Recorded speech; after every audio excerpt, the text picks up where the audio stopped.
네, 미국 정부 당국자가 한국의 핵 추진 잠수함 건조에 중국의 군사적 팽창에 대항할 한미 공조 의지가 반영돼 있다는 뜻을 시사했습니다. 북한 핵 위협에 맞서는 확장 억제도 강조했는데요. 국제부 연결해 보겠습니다. 장효인 기자. 네, 미국의 대표적인 외교안보 싱크탱크인 전략국제문제연구소 포럼에서 조나단 프리츠 미국 국무부 선임 부차관보가 한국의 핵 잠수함 건조와 관련해 한미 공조 의지가 반영됐음을 시사했습니다. 프리츠 부차관보는 도널드 트럼프 대통령이 한국의 핵잠 건조를 지지한 건 영내 위협들에 대항할 집단적 역량을 진전시키는 양자 협력의 명백한 사례라고 강조했습니다. 북한의 핵미사일 위협뿐 아니라 인도태평양 지역 일대에서 공세적 행보에 속도를 내는 중국을 겨냥한 걸로 보입니다. 이어 한미동맹의 견고함을 강조하며 세 가지 핵심 분야로 해구산과 북한의 완전한 비핵화, 대만 해협과 남중국해 평화와 안전 보장을 꼽았습니다. The U.S.-ROK alliance and our extended deterrence commitments remain ironclad. On North Korea, we are in complete alignment. We continue to call for the complete denuclearization of the DPRK. 또 프리츠 부차관보는 조인트 팩트시트를 언급하며 한국은 미국을 재산업화하겠다는 트럼프 대통령 약속의 핵심이라고 했습니다. 한편 트럼프 일기 행정부에서 대북정책 특별대표를 맡았던 스티브 비건 전 국무부 부장관도 포럼에 참석했습니다. 비건 전 부장관은 북한의 비핵화는 아직 죽은 게 아니라면서도 우크라이나 전쟁 결과가 나오기 전까지 북한이 미국과의 대화에 관여할 상승 요인이 없다고 했습니다. 미국 정부 당국자가 한국의 핵 추진 잠수함 건조에 중국의 군사적 팽창에 대항할 한미 공조 의지가 반영돼 있다는 뜻을 시사했습니다. 북한 핵 위협에 맞서는 확장 억제도 강조했는데요. 국제부 연결해서 자세한 내용 알아보겠습니다. 장효인 기자. 네, 미국의 대표적인 외교안보 싱크탱크인 전략국제문제연구소 포럼에서 조나단 프리츠 미국 국무부 선임 부차관보가 한국의 핵 잠수함 건조와 관련해 한미 공조 의지가 반영됐음을 시사했습니다. 프리츠 부차관보는 도널드 트럼프 대통령이 한국의 핵잠 건조를 지지한 건 영내 위협들에 대항할 집단적 역량을 진전시키는 양자 협력의 명백한 사례라고 강조했습니다. 북한의 핵미사일 위협뿐 아니라 인도태평양 지역 일대에서 공세적 행보에 속도를 내는 중국을 겨냥한 걸로 보입니다. 이어 한미동맹의 견고함을 강조하며 세 가지 핵심 분야로 해구산과 북한의 완전한 비핵화, 대만 해협과 남중국해의 평화와 안전 보장을 꼽았습니다. The U.S.-ROK alliance and our extended deterrence commitments remain ironclad. On North Korea, we are in complete alignment. We continue to call for the complete denuclearization of the DPRK. 또 프리츠 부차관보는 조인트 팩트시트를 언급하며 한국은 미국을 재산업화하겠다는 트럼프 대통령 약속의 핵심이라고 했습니다. 한편 트럼프 일기 행정부에서 대북정책 특별대표를 맡았던 스티브 비건 전 국무부 장관도 포럼에 참석했는데요. 비건 전 부장관은 북한의 비핵화는 아직 죽은 게 아니라면서도 우크라이나 전쟁 결과가 나오기 전까지 북한이 미국과의 대화에 관여할 상승 요인이 없다고 했습니다. 네, 이재명 대통령의 비상계엄 선포 1년을 맞아서 이례적으로 외신만을 대상으로 기자회견을 열었습니다. 이 대통령은 한미 정상회담과 관련해 핵 추진 잠수함 확보가 가장 큰 성과라고 평가했고 북미 대화 여건 조성을 위해 한미 연합훈련을 조정할 수 있다는 가능성도 거듭 확인했습니다. 이다연 기자입니다. 이재명 대통령은 외신 기자회견에서 두 차례에 걸친 한미 정상회담의 가장 큰 성과로 핵 추진 잠수함 확보를 꼽았습니다. 이어 핵잠에는 기폭장치나 핵폭탄이 내장된 것이 아니라며 핵잠 건조가 핵 확산 금지와는 아무런 관계가 없다고 일축했습니다. 잠수함 건조 장소에 대해서는 국내에서 생산하는 것이 경제적 측면에서도 군사안보적 측면에서도 바람직하다고 밝혔습니다. 이 대통령은 한반도 비핵화는 남북이 합의한 대원칙이라며 일각에서 제기하는 자체 핵무장론은 비상식적 행동이라고 선을 그었습니다. 결국 핵무장을 하게 되면 엄청난 국제 제재, 경제 제재 견뎌야 되고 대한민국 경제가 견뎌낼 수 있겠냐? 우리 국민들이 감내할 수 있겠냐? 그렇게 할 수는 없죠. 또 트럼프 대통령에게 피스메이커 역할을 요청한 이유도 언급했습니다.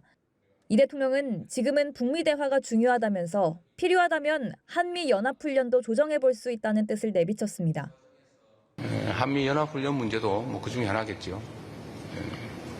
대화 여건 조성에 필요하다면 또 미국이 전략적 레버리지가 필요하다면 뭐 그런 문제들도 충분히 논의하고 고민할 수 있다라고 해줘야 북한과의 긴장 완화를 위해 대북전단 살포나 무인기 침투 등을 북한에 사과할 생각이 있느냐는 질문에는 사과해야 하지 않을까 생각한다면서도 이렇게 답했습니다. 잘못하면 이게 소위 우리말로 하면 종북몰이 정치적 이념 대결의 소재가 되지 않을까 그런 걱정이 돼서 차마 말을 못하고 있습니다. 그냥 이 정도로 끝내겠습니다. 이 대통령은 한일 관계에 대해서는 과거사 문제와 양국 국민의 정서가 얽혀 풀어내기 쉽지 않다는 인식을 내비쳤습니다. 또 최근 불거진 중일 간 갈등에는 한쪽 편을 들기보다 중재나 조정자 역할을 하는 것이 바람직하다는 의견도 피력했습니다. 연합뉴스TV 이다현입니다. 네, 한미 양국이 팩트시트 후속 조치 논의에 나섭니다. 이 팩트시트 발표 이후 처음으로 고위급 협의를 열 예정인데요. 우라늄 농축과 사용 후 핵연료 재처리 문제 등을 위해 협상 틀을 만들지 주목됩니다. 장효인 기자입니다. 박윤주 외교부 1차관은 현지 시간 1일 미국 워싱턴 DC에서 크리스토퍼 랜도 국무부 부장관과 회담합니다. 한미 정상회담 결과물인 조인트 팩트시트 후속 조치를 논의하기 위해서입니다. 지난 10월 말 경주 한미 정상회담과 지난달 14일 팩트시트 발표 이후 한미 간 고위급 협의가 열리는 건 처음입니다. 이번 방미 기간 팩트시트에 담긴 내용을 이행할 한미 협의체가 구축될지 주목됩니다. 박 차관은 여러 사항이 실제로 이행되려면 양측 모두 조직이 있어야 한다며 미국 측 사정을 고려해 협의 채널을 파악하고 구축하겠다고 했습니다. 우라늄 농축과 사용 후 핵연료 재처리 문제 등을 조속히 이행하자는 메시지도 전달할 걸로 보입니다. 팩트시트엔 미국은 한미 원자력 협력 협정에 부합하고 미국의 법정 요건을 준수하는 범위 내에서 한국의 평화적 이용을 위한 민간 우라늄 농축, 사용 후 핵연료 재처리로 귀결될 절차를 지지한다고 적혔습니다. 한국의 우라늄 농축과 재처리 권한을 어떻게, 얼마나 확대할지 결정하기 위해 협상 틀을 구축하는 방안이 중점 논의될 거란 전망이 나옵니다. 개정을 할 것인지 아니면 현 협정에 추가로 어떤 조항을 합의를 해서 추가시킴으로써 우리가 그 농축과 재처리를 할 수 있게 할 것인지 이런 것들을 종합적으로 검토하고 있습니다. 이번 회담에선 핵 추진 잠수함 건조 문제와 대북 정책 조율 등 한미 양국 간의 전반적인 사안들도 다뤄질 걸로 보입니다. 연합뉴스TV 장윤입니다. 우리 정부가 도입을 준비 중인 핵 추진 잠수함은 결국 핵연료 농축도가 쟁점이 될 가능성이 큽니다. 고농축인지 저농축인지에 따라 셈법이 달라지기 때문인데요. 박소주 기자가 취재했습니다. 핵추진 잠수함은 핵연료, 즉 농축 우라늄을 사용합니다.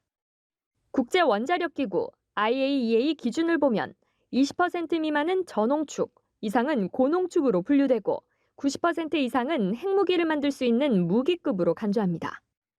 농축도는 잠수함의 소위 건전지 역할을 하는 연료봉의 수명과 직결됩니다. 90% 이상은 잠수함이 퇴역할 때까지 바꿀 필요가 없고 20% 미만은 농축도에 따라 3년에서 10년 주기로 교체해야 합니다. 핵추진 잠수함을 보유한 6개국 중 미국, 영국, 러시아가 90% 이상 고농축을 사용하지만 중국은 최대 5%, 프랑스는 7%대 저농축을 사용 중입니다. 호주가 미국, 영국과의 3국 안보동맹을 통해 예외적으로 90% 이상 고농축 핵잠수함을 받기로 했지만 우리나라가 호주 선례를 따르기는 어려울 것이라는 관측이 많습니다. 중국과 러시아, 북한 등 주변국으로 인한 핵 비확산 논란이 큰 데다 자체 우라늄 농축과 사용 후 핵연료 재처리 권한 확보를 추진 중이기 때문입니다. 호주는 고농축 핵잠수함을 얻는 대신 농축과 재처리 권한을 영구 포기하기로 했습니다.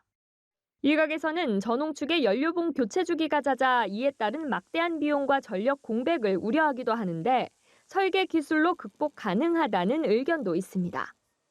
재장전이 쉽지는 않기 때문에 우리는 착탈식으로 하자. 아예 동체로. 그래서 그게 이제 모듈화거든요. 만약에 디젤하고 배터리를 겸용을 한다. 하이브리드로 만든다 하면은 재장전 주기도 그리 걱정할 게 없고.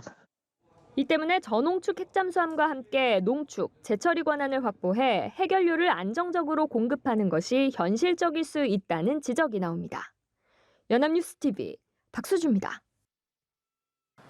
네, 북한이 현재 핵무기를 최대 150발까지 보유하고 있다는 국책연구기관의 분석이 나왔습니다.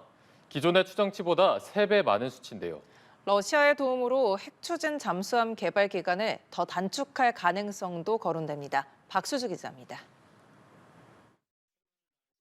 북한 영변 핵단지 위성 사진입니다. 올해 이 단지에서 최초 영변 농축시설의 3배에 달하는 대규모 신규 건물이 포착됐습니다. 강선의 우라늄 농축시설도 지난해 추가 증설된 것으로 추정됩니다. 재작년 초 김정은 국무위원장이 핵무기를 기하급수적으로 늘리라고 지시한 이후 나타난 변화입니다. 이에 따라 북한의 핵무기 추정 보유량이 현재 최대 150발에 달한다는 분석이 한국국방연구원에서 나왔습니다. 50발 수준이던 미 의회 조사국 등 기존 추정치보다 2~3배 많은 수치로 영변, 강선 시설의 연간 최대 핵탄두 추정 생산량이 기존 10발 미만에서 17발로 늘어난 데 따른 것이라는 설명입니다. 이 추세라면 2030년에는 최대 240여 발, 2040년에는 420여 발까지 생산 가능할 것으로 전망됩니다. 아울러 지난 3월 북한이 처음 외관을 공개한 핵추진 잠수함의 소형 원자로 개발이 10년 이상 걸릴 것이라는 관측도 나왔습니다. 미국 내부 동의 절차를 밟아야 해 2030년대 후반 배치 가능성이 유동적인 우리나라의 핵추진 잠수함과 달리 북한은 러시아의 지원을 받아 개발 기간을 단축할 가능성도 있습니다. 비핵화의 불확실성을 최소화하는 측면에서 좀 보수적으로 평가했다라고 말씀을 드리고 그런 개발 기간의 단축 가능성은 충분히 있습니다. 북한은 이미 극초음속 활공 비행전투부 개발 기술과 수중, 지상 고체 발동기 대륙간 탄도미사일 재료 등 전략미사일 부문에서 러시아 지원을 받은 것으로 추정됩니다. 이를 바탕으로 북한은 다음 달 9차 당대회에서 핵 재래식 무력 병진 노선을 발표할 것으로 예상돼 비핵화 목표 달성을 위한 정부의 고심은 더욱 깊어질 전망입니다. 연합뉴스 TV 박수주입니다.